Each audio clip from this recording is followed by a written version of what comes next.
और चलिए इस बीच बड़ी खबर आपको बता दें, ब्रेकिंग न्यूज पीएफआई पर गृह मंत्रालय का बड़ा फैसला। बड़ी खबर आपको बता रहे हैं, गृह मंत्रालय ने बड़ा फैसला किया है और पीएफआई पर 5 साल का प्रतिबंध लगा दिया गया है। बड़ी खबर आपको बता रहे हैं, पीएफआई पर प्रतिबंध को लेकर गृह मंत्रालय ने ऐलान किया है, 5 साल के लिए प्रतिबंध लगा दिया गया है। प्रशांत देव मेरे साथ जुड़ गए, मेरे सहयोगी ज्यादा जानकारी के साथ। प्रशांत, लगातार हम देख रहे हैं किस तरह से गृह मंत्रालय लगातार जो ये प्रहार किया जा रहा था, जो रेड की जा रही थी, वो इसके लिए वो सबसे बड़ा सबूत थी और कहीं ना कहीं ये आशंका थी कि जल्द ही इस तरह का बड़ा फैसला लिया जा सकता है।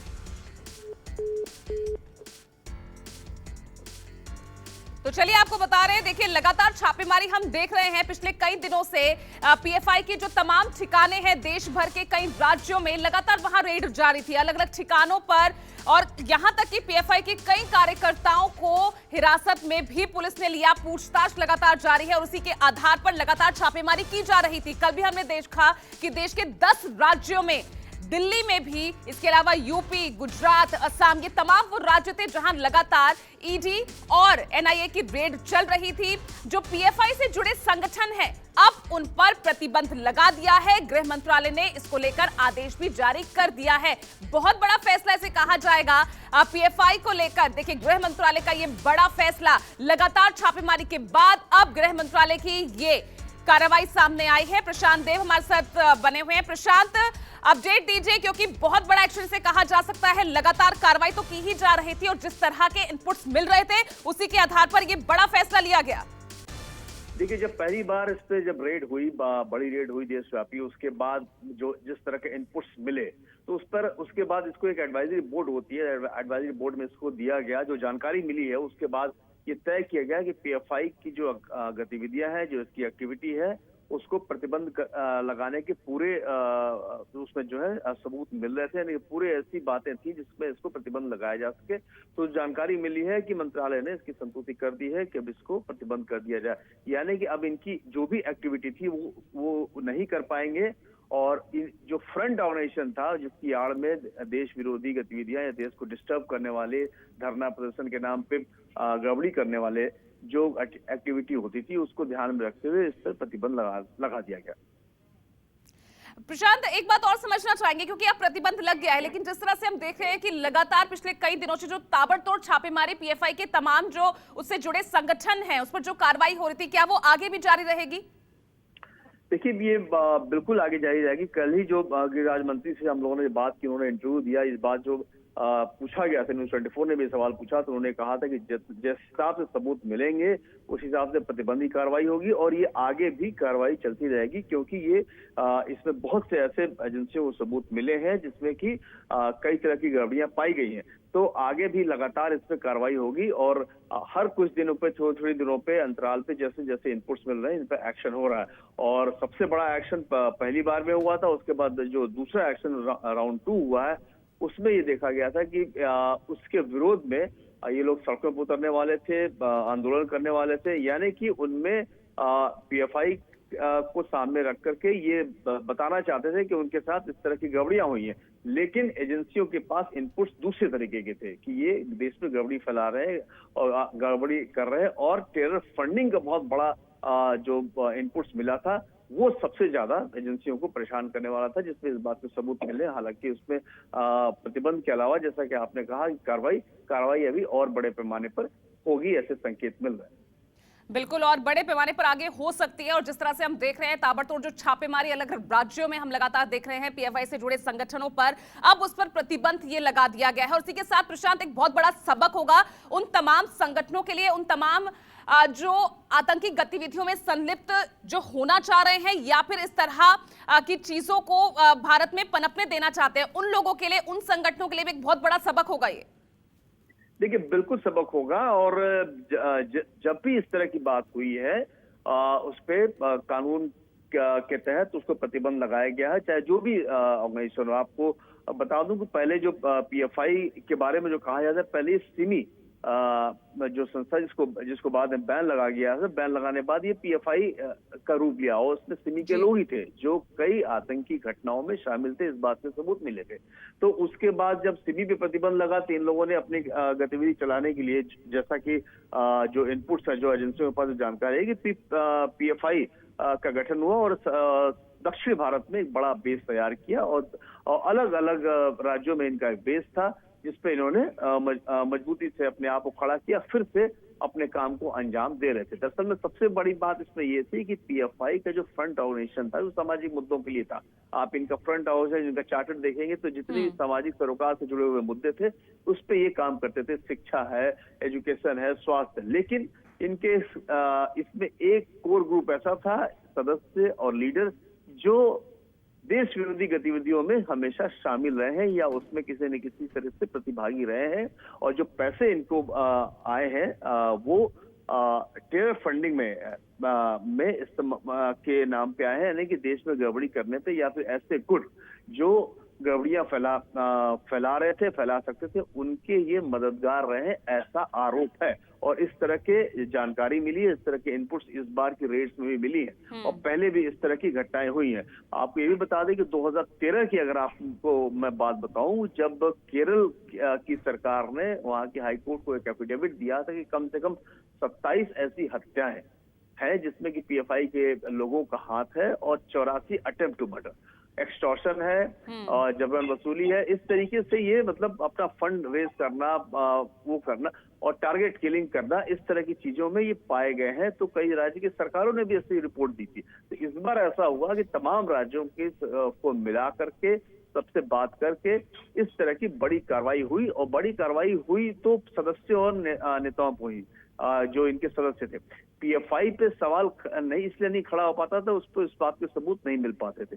लेकिन अब प्रतिबंध लगने के बाद ऐसा लग रहा है कि जो सवाल खड़े किए जा रहे थे पीएफआई की तरफ से भी, उनके समर्थकों की तरफ से भी, कि सरकार प्रतिबंध क्यों नहीं लगाती, तो अब ये वो काम भी हो गया है। यानी कि कुछ अब जिस तरह के सबूत मिले हैं उस पर यह कहा जा सकता है कि पीएफआई अब जो है वो अपने संगठन के रूप में काम नहीं कर पाएगी, क्योंकि सरकार के हाथ, एजेंसियों के हाथ ऐसे सबूत लग चुके हैं। कल ही कुछ संकेत इस बात के दिए थे कि केंद्रीय गृह राज्य मंत्री अजय मिश्रा ने, जब उनका हमने इंटरव्यू किया था न्यूज़ 24 को, उन्होंने बताया था कि सबूत मिलेगी तो प्रतिबंध होने की भी कार्रवाई की जाएगी। बिल्कुल, लेकिन अगर ये सिमी से पीएफआई बन सकते हैं, पीएफआई का ये रूप ले सकते हैं प्रशांत, तो एक बार फिर ये वही कोशिश फिर कर सकते हैं, फिर किसी दूसरे संगठन के रूप में सामने आ सकते हैं। ऐसे भी तो आगे ये सब तमाम चीजें हो सकती हैं। बिल्कुल होता है। जितने भी आतंकी संगठन हैं ये हमेशा ही करते हैं, आप उनको प्रतिबंध लगाते हैं, चाहे वो जम्मू कश्मीर में हो या कहीं दूसरे देश के किसी राज्य में हो, वो नाम बदल के अपना काम करते रहते हैं, लेकिन फिर उनको तैयार होने में समय लगता है। जब तक वो तैयार, जैसे कि सिमी की प्रतिबंध लगाया तो वो तैयार होने में काफी समय लगा। फिर जब तक ये तैयारी करेंगे, इनके नेता अरेस्ट हो गए, इनके सारे सोर्सेज बंद हो गए, इनके फंड बंद हो गए, तो एक तरीके से कमर टूट जाती है। उसके बाद जब दोबारा खड़े होंगे तब तक एक लंबा समय हो जाता है। अब एजेंसियों की नजर पूरी तरीके से है, तो फिलहाल ये कहा जा सकता है कि जो जिस तरीके का एक्शन पीएफआई पे हुआ, एजेंसियों को बड़ी कामयाबी इसमें मिली है। बिल्कुल, और जिस तरह से उनके मंसूबे प्रशांत हमें दिख रहे थे, क्योंकि पीएफआई जहां शुरुआत एक्सटॉर्शन और हत्याओं से हुई थी, अब ये सब चीजें बढ़ चुकी थी पीएम की रैली को टारगेट करने की, बड़े बड़े नेताओं को टारगेट करने की। देखिए, ये सबसे हैरानी वाली बात यही है कि जो फुलवारी शरीफ में घटना हुई थी, उसमें जिस तरह के इनपुट्स मिले कि प्रधानमंत्री को टारगेट करने की कोशिश की गई थी, यानी कि जो, और सबसे बात ये थी कि वो ऐसी जमीन तैयार करते थे कि अगर कोई देश विरोधी गतिविधि में शामिल होना चाहता है तो उनको ये मदद करेंगे, उनको पनाह देंगे। यानी कि एक तरीके से जो कहा, आतंकियों के जो स्लीपर सेल होते हैं, स्लीपर एजेंट्स होते हैं, उन पे उस तरह का ये काम कर रहे थे। ऐसी जानकारी, ऐसी इनपुट्स एजेंसियों के पास मिली है जो पहली बार रेड हुई थी। और रेड इसलिए नहीं हुई थी कि रेड करने के बाद मिली, पहले बहुत सी इंफॉर्मेशन कलेक्ट की गई, उसके बाद रेड की गई, और लगातार इस पे काम किया जा रहा था। तो जब पहली बार में 106 लोगों को गिरफ्तार किया गया, देशव्यापी इतनी बड़ी रेड हुई, यानी कि उस पर कई सालों से काम किया जा रहा था, इनपुट्स लिए जा रहे थे एजेंसियों ने उसके बाद ये जानकारी मिली। मैं आपको बता दूं कि जब इस पूरे ऑपरेशन को देश के राष्ट्रीय सुरक्षा सलाहकार अजीत डोवाल ने कंट्रोल किया था और फिर उसके बाद सारी रिपोर्ट्स गृह मंत्री और प्रधानमंत्री को दी गई। उसके बाद ये बड़ा एक्शन हुआ था। उसके बाद एक्शन पार्ट 2 हुआ और एक तरीके से प्रतिबंध लगाने का मतलब है कि अब ये एक्शन पार्ट 3 हो गया, यानी कि एक पूरी तरीके से इनको एजेंसियों ने अब कंट्रोल कर लिया है, ऐसा कहा जा सकता है। बिल्कुल, तो एक बड़ा फैसला यहां गृह मंत्रालय की तरफ से कहा जा सकता है। इस बीच जो दर्शक हमारे साथ जुड़े हैं, देखिए पीएफआई पर 5 सालों के लिए प्रतिबंध गृह मंत्रालय ने लगा दिया है और एक तरह से बहुत बड़ा इसे फैसला कहा जाएगा। प्रशांत देव लगातार हमारे साथ बने हुए हैं। प्रशांत, लेकिन क्या सिर्फ इस तरह के संगठनों पर प्रतिबंध लगा ही देना, क्योंकि ये किसी और स्वरूप में भी सामने आ सकते हैं, इसकी गुंजाइश भी लगातार बनी रहती है, क्या इसे लेकर भी आगे गृह मंत्रालय की तरफ से कोई विचार विमर्श किया जा रहा है कि इस तरह के संगठनों को पनपने ही ना दिया जाए? देखिए, जो एक्शन हुआ है वो एक्शन इसी बात को लेकर के हुआ है कि ये आगे अब इस तरह की कोई गतिविधि न कर पाए। इनके तमाम नेताओं को पहले गिरफ्तार कर लिया गया, उसके बाद संगठनात्मक संरचना को तोड़ने के लिए प्रतिबंध लगा दिया गया। अब इस पर पूरी नजर इन पर रखी जाएगी। इंटेलिजेंस होता ये था कि कोऑर्डिनेटेड एक्शन नहीं हो पाता था कहीं, इसीलिए ये सबसे ज्यादा जब ये मतलब एक्शन नॉर्थ में होता था और दक्षिण भारत में इन्होंने अपना बेस बनाया था, जहां पे बहुत एजेंसियों की कार्रवाई नहीं हो पाती थी और लोगों को पता नहीं चल पाता। केरल, कर्नाटका, बेंगलोर, आंध्र प्रदेश, यहाँ पे, और सबसे बड़ा बेस इनका केरल और कर्नाटका में था। और इस तरीके से ये मतलब घुले मिले थे मतलब काम इनका कुछ और होता था, असली काम कुछ और होता था।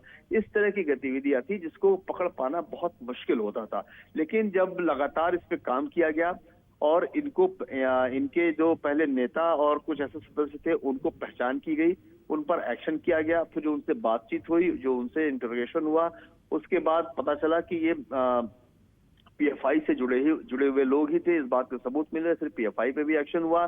तो एजेंसियों की नजर पूरी तरीके से रहती है और आगे भी इसमें, जैसे मैंने कहा, कि बड़ी कार्रवाई होगी। सबसे बड़ी बात यह है कि अब जो है अदालत में अपना पक्ष रखने में एजेंसियां बहुत मजबूती से खड़ी हो पाएंगी, क्योंकि असली चुनौती होती है कि कोई भी एक्शन होता है तो उसको अदालत में आप कितना प्रूफ कर सके। जो भी एक्शन लिया है उसको अदालत में प्रूफ करना होता है और इसमें मुझे लगता है कि इस बार बड़ी कामयाबी एजेंसियों को मिली है, क्योंकि जिस तरीके से ताबड़तोड़ एक्शन हो रहा है इसके पास, इसका मतलब ये माना जा सकता है कि एजेंसियों के पास फुल प्रूफ सबूत है जो अदालत में इनके खिलाफ वो दे सकते हैं। बिल्कुल प्रशांत, देखिए हम देख रहे हैं लगातार जिस तरह से छापेमारी तमाम राज्यों में चल रही है, क्योंकि देश के 23 ऐसे राज्य हैं जहां इनके कार्यकर्ता, इनके तमाम जो ऑफिसर्स हैं यहां मौजूद हैं। अब ऐसे में आगे जो एनआईए और ईडी है उसकी कार्रवाई अब किस दिशा में चलेगी, खासतौर से 5 सालों के प्रतिबंध के बाद? देखिए, प्रतिबंध लगना, एक्शन लगना, ये दोनों अलग बातें हैं। लेकिन जैसे आपने कहा कि अब आगे कैसे कार्रवाई चलेगी, तो मैं आपको बता दूं कि इसके पहले भी कई बार ऐसे एक्शन हुए हैं, लेकिन उसमें उतनी बड़ी कामयाबी नहीं मिली। लेकिन ये पहला ऐसा मौका था जिसमें कि देशव्यापी इतना बड़ा ऑपरेशन हुआ पीएफआई के खिलाफ, उनके नेताओं के खिलाफ, सदस्यों के खिलाफ, और इसमें प्रवर्तन निदेशालय जैसी एजेंसी को शामिल किया गया। यानी कि एक तो आतंकवाद विरोधी एजेंसी जो एनआईए और दूसरी प्रवर्तन निदेशालय जो हवाला कानून के तहत सबसे ज्यादा काम करती है। यानी कि एजेंसियों को पास, खुफिया एजेंसियों के पास इस बात के इनपुट्स थे कि इसमें फंडिंग हो रही है और फंडिंग जो है टेरर फंडिंग की है, और इसमें इसीलिए ईडी की रेड्स भी मतलब ईडी एजेंसी भी इसमें शामिल हुई इस रेड में और उनको भी सबूत मिले। तो अगर हवाला कानून के तहत इन पर कार्रवाई की जाती है, उनके खिलाफ उनके सबूत हैं, ये माना जा सकता है कि इन पर बहुत ही कठोर कार्रवाई हो सकती है अदालत में भी, और एजेंसियों ने जो एक्शन किया वो तो किया है, यानी कि अदालत में भी इन पर एजेंसियां बहुत मजबूती से खड़ी हो सकती हैं, क्योंकि प्रवर्तन निदेशालय का जो एक्शन होता है वो बहुत ही मजबूत सबूत आने के बाद ही होता है। बिल्कुल, तो पीएफआई पर तो यहाँ पर कार्रवाई कर ली गई है, एक्शन भी ले लिया गया है प्रशांत, लेकिन क्या पीएफआई के बाद दूसरे भी ऐसे संगठन हैं जो इस वक्त सरकार की निगाह में हैं और जो देश विरोधी गतिविधियों में लगातार संलिप्त रहे हैं? क्या उनके खिलाफ भी गृह मंत्रालय एक्शन के मूड में है और ऐसे कौन कौन से संगठन हो सकते हैं? देखिए, अभी पीएफआई है और उससे जुड़े जितने भी एसडीएफआई है, जो इससे जुड़ी हुई जो सब्सिडरीज हैं, जो दूसरी छोटी ऑर्गेनाइजेशन है, वो सब जो है इस बार सरकार के रडार पे हैं। यानी कि पीएफ एजेंसियों के रडार पे हैं। पीएफआई से जुड़े जितने भी संगठन हैं जो इनके साथ जुड़े हुए थे, और ऐसी भी जानकारी मिली है, मैं आपको बता दूं कि हालांकि अभी इसमें कोई खुलकर नहीं बोला कि कई ऐसे छोटे राजनीतिक दल हैं, स्थानीय राजनीतिक दल हैं जिनका इनको संरक्षण प्राप्त था, तो वो सब भी खुलासे होंगे आने वाले समय में, वो खुलासे भी होंगे, क्योंकि इनको कहीं न कहीं से कुछ इस तरह की पेट्रोनेज मिलती थी और इनको कोई न कोई सहयोग देता था। फॉरेन फंडिंग की भी बात सामने आई है। तो इससे जुड़े हुए जितने भी ऐसे संगठन हैं, वो सब पे कार्रवाई हो रही है और वो सब अभी सामने आना बाकी है, क्योंकि बहुत सी ऐसी चीजें हैं जो अप्रत्यक्ष रूप से पीएफआई को मदद कर रहे थे, उनके खिलाफ भी कार्रवाई बिल्कुल होनी है, ये बात तय है। बिल्कुल, केंद्रीय गृह मंत्रालय का देखिए पीएफआई पर बड़ा एक्शन यहां पर लिया गया है और देखिए 5 साल का प्रतिबंध अब पीएफआई पर लगा दिया गया है। बड़ी खबर आपको बता रहे हैं और इस बीच एक तरह से एक बहुत बड़ा एक्शन इसे सरकार की तरफ से कहा जा सकता है, स्ट्राइक 3 से कही जा सकती है गृह मंत्रालय की तरफ से। और देखिए, इससे पहले एनआईए और ईडी की कार्रवाई हम लगातार देख ही रहे थे, ताबड़तोड़ तरीके से देश के अलग अलग राज्यों में पीएफआई से जुड़े तमाम जो संगठन थे, जो ऑफिसेज थे, जो तमाम कार्यकर्ता थे, उन पर किस तरह से कार्रवाई की गई है। प्रशांत, एक बार मैं आपसे जानना चाहूंगी, अब तक पीएफआई से जुड़े कितने लोग हिरासत में लिए जा चुके हैं? अब तक क्या क्या जानकारी यहां एनआईए और ईडी को मिल चुकी है? देखिए, जब देशव्यापी पहली स्ट्राइक हुई तो उसमें 106 लोग गिरफ्तार हुए पूरे देश, और करीब 22 राज्यों में छापेमारी गई, जो आज तक इतनी बड़ा ऑपरेशन कभी नहीं हुआ। इंटरनल मतलब आंतरिक सुरक्षा को लेकर के एक बड़ा ऑपरेशन हुआ था, जिसमें कि 22 राज्यों में छापेमारी और 106 लोग गिरफ्तार हुए। उसके बाद उनसे लगातार पूछताछ की गई और काफी हंगामा हुआ केरल में इस बात को लेकर के। उसके बाद जो पार्ट 2 ऑपरेशन हुआ, जो कल किया गया, वो इस तरह का पीएफआई के लोगों पे किया गया जो पहले जो रेड्स हुई थी उसके खिलाफ धरना प्रदर्शन और षड्यंत्र कर रहे थे। जिस तरह का केरल में तोड़फोड़ हुआ था, उसी तरह की कार्रवाई पूरे देश में करने की ये योजना बना रहे थे। तो पार्ट 2 ऑपरेशन हुआ, जिसमें कई लोगों को, कम से कम 150 लोगों को हिरासत में लिया गया।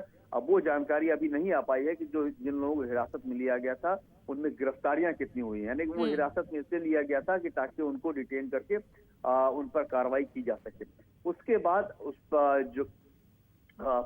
इसकी जो नीति ये होती है प्रतिबंध लगाने की, कि जब इस तरह के सबूत मिलते हैं तो एक एडवाइजरी कमेटी, एडवाइजरी बोर्ड होता है, वहां भेज दिया गया। उसने तुरंत संतुष्टि कर दी। इसका मतलब है कि उस पर प्रतिबंध लगाने के पूरे तथ्य मौजूद थे इस रेड में, जो सबूत मिले। तो अब तीसरी कार्रवाई प्रतिबंध लगाने की हो गई। 5 साल के लिए प्रतिबंध लगा दिया गया, जो जानकारी मिल रही है। तो अब यानी कि पूरी तरीके से कवर कर लिया गया है इस बार पीएफआई। बिल्कुल प्रशांत, और बहुत बड़ी कार्रवाई से कही जा सकती है। बहुत बहुत शुक्रिया आपका प्रशांत इस तमाम जानकारी के लिए। तो देखिए, पीएफआई को लेकर गृह मंत्रालय ने बड़ा फैसला लिया है और 5 साल का प्रतिबंध पीएफआई पर लगा दिया गया है। इसी के साथ एक छोटे से ब्रेक के लिए रुक रहे हैं, देखते रहिएगा न्यूज़ 24। नमस्कार, मैं हूं मानक गुप्ता। अगर आपको हमारा ये वीडियो पसंद आया हो तो इसे लाइक और शेयर जरूर करें, और हां, हमें सब्सक्राइब और फॉलो करना ना भूलें, ताकि आप देश और दुनिया की कोई खबर मिस ना करें। तो जुड़े रहिए हमारे साथ और देखते रहिए न्यूज़ 24।